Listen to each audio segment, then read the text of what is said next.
some really, really cool things going on in the Jalsa over the next couple of days. Definitely. One of those things is a little thing called the Review of Religions, which is only the oldest comparative religions magazine in the world. If I got that right, I hope I have.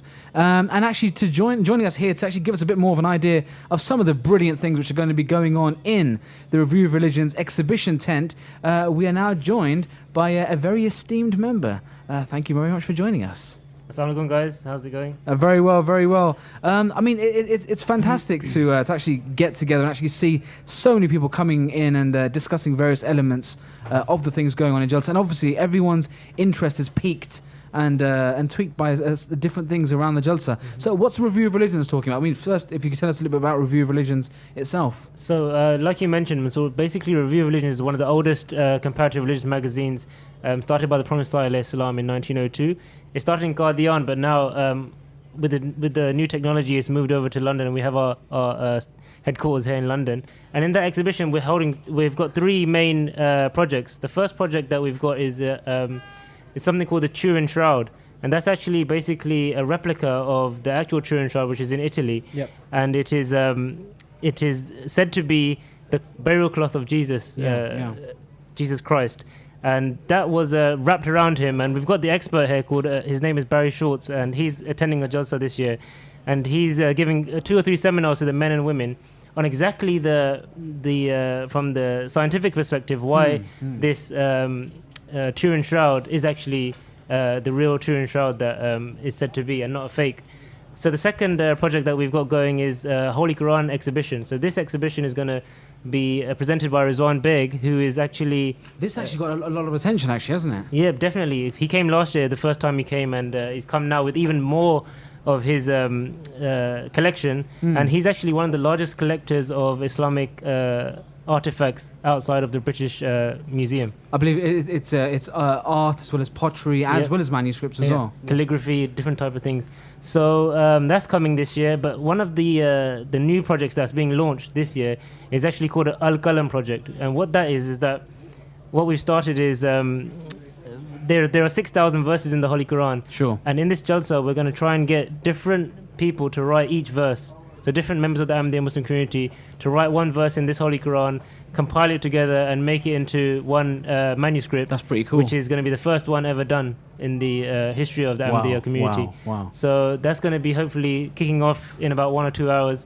So anybody that's around... You're going to be able to get 6,000 verses done over the next couple of days? Hopefully, we'll see. First come, first serve. We've got around 30,000 people, so I'm sure we can find... So it's first come, first serve. You've got to be there on time. Try and...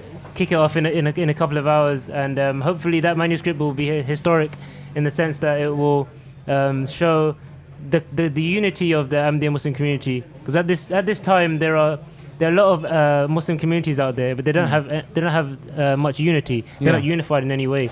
So we're trying to show through this manuscript how the community is unified, how men and women are unified. And actually, half of this manuscript is going to be written by men, half by women. As it should be, yeah. Exactly. So I believe that you went to America recently, and you went out and there was a project of when you went to ask people what if they had any questions about regarding Islam. So could you tell us a bit about that and how it went? Yeah. So basically, for 2 months, we traveled across 22 states in America. Wow. 22 states. Yeah, 22 states. It was hectic. 13 flights. I can imagine. Driving to Scotland's a mission for me. Yeah. So we kind of, when you go to, I mean, for those people that have never been to America, you think it's a small place, but trust me, this place is huge, right? Yeah. Compared to Europe. So we went there, 22 states in 2 months. We saw from the West Coast, East Coast, went to like LA, New York, all the hot spots. Wow. And we found out, I mean, the one thing that I found out personally is that a lot of people in the media, they say that Americans are very Islamophobic. Anti-Islamic. But that's actually not true, because we went to almost half of America, and there are only 1 or 2 people that were, saying something slightly negative. That's the same as here in the United Kingdom, isn't it? Exactly. It's what you expect everywhere, though, Yeah, right? When the media plays everywhere. its game, the voices of the 1 or 2%, which are the negative voices, will always be heard. Yeah, and the thing is that most of the Americans were there saying, it's really great what you guys are doing. And we were shocked. We were thinking, all right, we're going to get basically bombarded by these comments. We're going to get bombarded by this. So Zubair, I think I've missed something. Yep. So you're saying you went over these 22 different states and you talked to people. What were you talking to them about? Basically asking them any questions they have about Islam. So we took a board which said, I'm a Muslim, ask me anything. And we were talking about the Ahmadiyya community. We were talking about the Messiah. But we wanted to kind of destroy any misconceptions. So a lot of people had misconceptions about, in the Quran it says that you should beat your wife. Sure. It says that Christians cannot be friends with Muslims. Sure. So we had the verses there and we said, look, it doesn't say that, right? Yeah. So then they would understand. But a lot of Americans, a lot of people in general in the West, they get fed this information that, you know, all Muslims are there beating their wives, all Muslims are there, you know, hating other religions. They don't know about how Islam like basically unifies all religions and helps all religions. So that was our main purpose for being there. That's fantastic. I mean, the fact that you got to go out there, Yep. and I think it's interesting because you went out there to remove misconceptions about Islam, but I think actually possibly you actually had misconceptions about America before you went there, and the Americans, which were then removed as well. Yeah, definitely. I mean, I had stereotypes being born in London, right?